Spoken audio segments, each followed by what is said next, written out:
Et c'est parti. Donc, on parle des énergies du mois de février avec un hexagramme qui couvre du 4 février au 5 mars et qui s'appelle Abondance. J'en profite toujours pour remercier Irina pour la préparation, en fait, en tout cas l'aide à la préparation de ces énergies du mois. Donc, abondance, il veut dire profusion, foisonnement, mais il peut aussi vouloir dire prolifération et excès. Donc, c'est un moment où il peut y avoir vraiment de la profusion, en fait, de toutes sortes finalement, mais une profusion telle que ça risque aussi d'entraîner un trop-plein, et du coup, ça risque d'entraver notre développement. Attends, il y a des personnes qui arrivent. Hop. Euh, donc, à la fois, abondance, c'est illuminer toute chose. Ça peut aussi proposer de donner sans compter. Et c'est aussi, vous allez le voir, un hexagramme qui nous propose de donner. Mais pour ça, il faut être libre de tout chagrin. Donc ça, c'est important aussi. Donc le texte du jugement, il va dire abondance, favorisant, le roi s'y relie, ne pas s'attrister, il convient d'être le soleil au zénith. Donc en fait, le mois de février nous propose d'être en pleine forme. Donc favorisant, ça décrit un climat d'essor, un agencement fertile, un dispositif énergétique global dans lequel l'échange entre le ciel et la terre se noue de manière féconde. C'est vraiment un moment de profusion, mais qui requiert une double capacité pour favoriser l'épanouissement de l'élan vital et en même temps donc contenir cette fameuse prolifération. Euh, cet hexagramme, en fait, dans l'I Ching, il a pour emblème le roi. Donc le roi, il est pour le Yiking en fait comme une référence à l'organisation sociale et aussi un représentant de l'ordre universel. Donc il est là en fait pour être à la croisée du vertical et de l'horizontal et il est là aussi, ce roi, pour qu'on se relie aux ancêtres. En fait, il symbolise les flux fondamentaux et les bases sur lesquelles on enracine notre action. Voilà, donc il est proposé d'établir un lien avec l'invisible et de le manifester aux yeux de tous. Donc ça, c'est une attitude royale qui requiert à la fois de la fermeté et du dévouement. Donc cet hexagramme, en fait, il est aussi là pour exprimer avec abondance qui on est véritablement. Après, c'est un hexagramme qui associe la fertilité naturelle et les rites agraires. Euh, donc à la fois abondance, à la fois le risque de trop plein.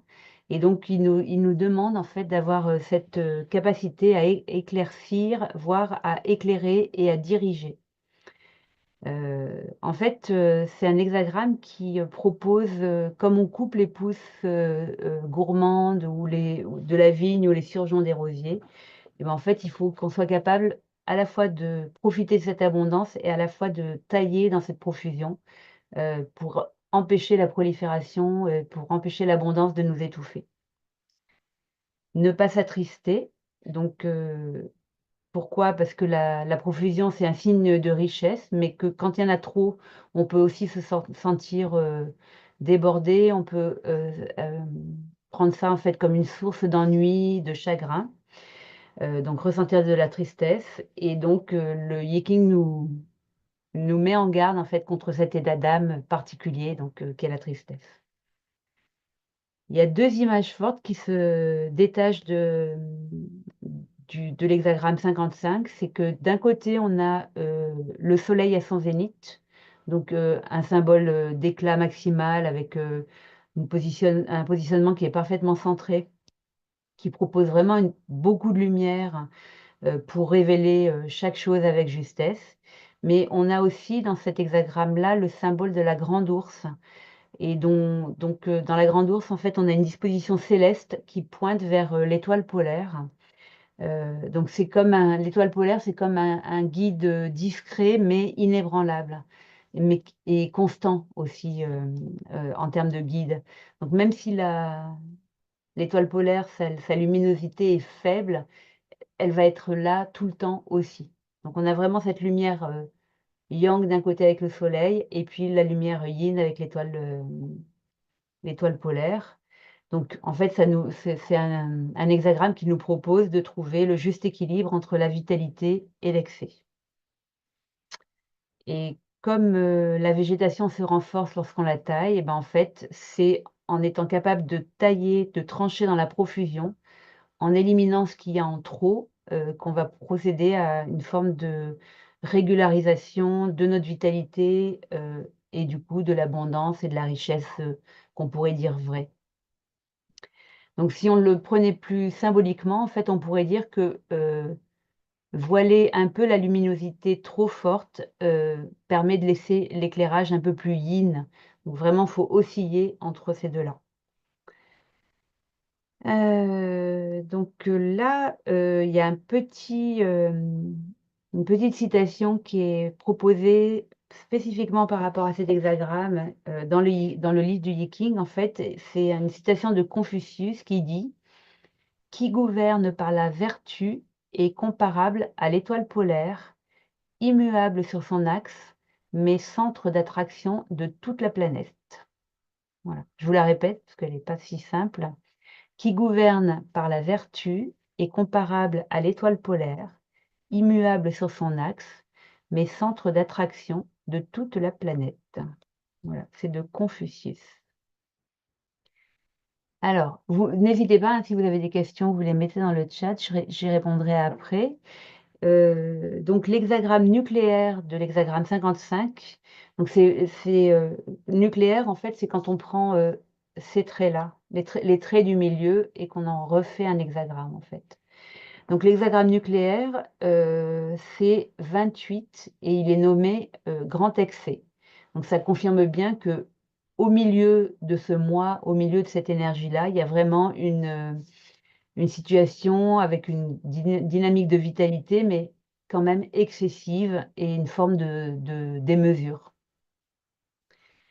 Et l'hexagramme opposé, c'est l'hexagramme 59 qui s'appelle dénoué. Donc là, du coup, on n'est pas du tout dans une situation où on aurait la liberté d'action, de dénouer les choses tranquillement, en fait. Mais on va plutôt se retrouver dans quelque chose de un peu brutal, un peu brusque, hem, avec un trop-plein qui s'installe, et les choses vont pas se dissolver d'elles-mêmes. Ça va requérir notre action, en fait, pour trancher et pour écarter ou disperser un peu cette profusion. Au travail, toutes les possibilités sont ouvertes, il faut en profiter parce que ça va pas durer. Sympa comme croyance, et pour chercher du travail notamment, c'est le bon moyen le bon moment, pardon, pour agir, et quand on a sa propre affaire, c'est le moment de mettre en œuvre ses projets. Il faut pas du tout hésiter. Toutes les ressources nécessaires, en fait, vont se présenter pour tes projets. Pour les voyages, pas de souci, il faut voyager, s'alimenter de nouvelles expériences.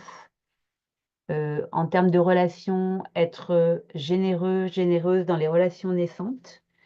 Dans les relations déjà établies aussi, passer plus de temps ensemble, heu, s'investir dans la relation, faire des projets. Tout est au beau fixe, et pour les personnes qui envisagent un mariage, c'est un bon moment pour ce mariage. C'est un mariage Si le mariage a lieu pendant le mois de février, ce sera un mariage réussi, et puis c'est aussi un bon moment pour penser à ce type de projet. Sur le plan juridique, il suffit de rester centré pour que tout puisse s'éclaircir, et en février, le feng shui de nos espaces va pas être génial, mais comme d'habitude, chaque lieu est unique, donc moi je préfère quand même regarder le feng shui, comment on va dire, individuellement. C'est avec une forme de de clarté d'esprit aussi, hein, c'est important. Vous avez pu le voir. C'est super important, en fait, pour le feng shui d'être bien centré, parce que sinon, c'est difficile de pas faire d'erreur. En tout cas, je suis là si vous avez besoin d'accompagnement individuel, sur ce plan-là, sur la géobio, et cetera. Voilà. Après oui, heu,